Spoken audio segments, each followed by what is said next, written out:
Олимпиада в Рио только стартовала, а российские спортсмены снова оказались в центре скандала. Паралимпийскую сборную из-за допинга отстранили от игр в полном составе. Российским паралимпийцам отрезали дорогу на игры в Рио. Даже разбираться не стали, кто чистый, а кто нет. Решение о дисквалификации нашей сборной можно легко объяснить страхом перед нашими паралимпийцами. Российские СМИ негодуют, западные же едва касаются новости. О громадных, по их мнению, масштабах допинга в России они рассказывали раньше, когда отстраняли атлетов основной сборной.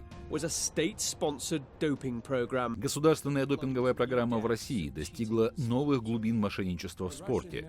Международный олимпийский комитет пошел на компромисс. В итоге около 270 членов сборной все же поехали в Рио, но российские медиа протестуют. Очередной приступ злопыхательства. Западная пресса негодует, как это русских вообще допустили до Олимпиады. Вопреки подобным заявлениям, тема допинга в мировых СМИ была лишь одной из многих, наравне с экологией и безопасностью в Рио или неготовностью города к играм. У этой Олимпиады много проблем. От загрязнения окружающей среды до допинга и безопасности, а еще и вирус Зика. Многие комнаты были не готовы к приему атлетов. Организация этого шоу почти обанкротила местные власти. Результаты можно увидеть и унюхать везде. На каждом углу полицейские. Посмотрите, это Олимпийский парк. Огромное количество туристов и везде бронетехника и вооруженная охрана. При всех перечисленных проблемах игры все-таки начались. Церемонию открытия транслировали в 160 странах. Тем, кто трансляцию пропустил, пришлось довольствоваться фотографиями и эмоциональными рассказами. Крайне строгие авторские права запрещают показывать в новостях, что происходит на стадионе, если только канал не заплатил крупную сумму.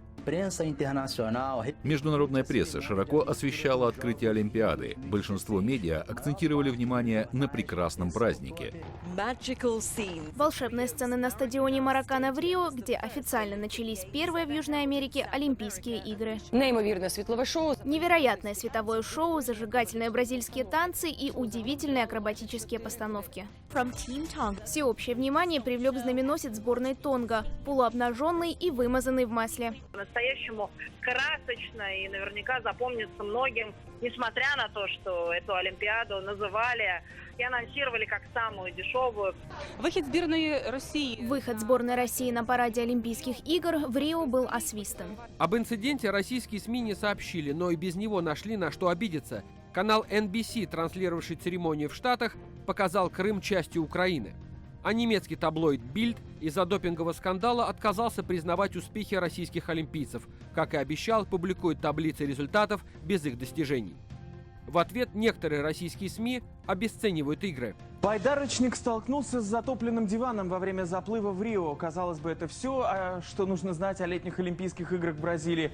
Медалей и кубков за свою работу журналисты не получают, но с самого старта выкладываются по полной. Пока мы видели лишь начало их забега. Летняя Олимпиада 2016 завершится 21 августа.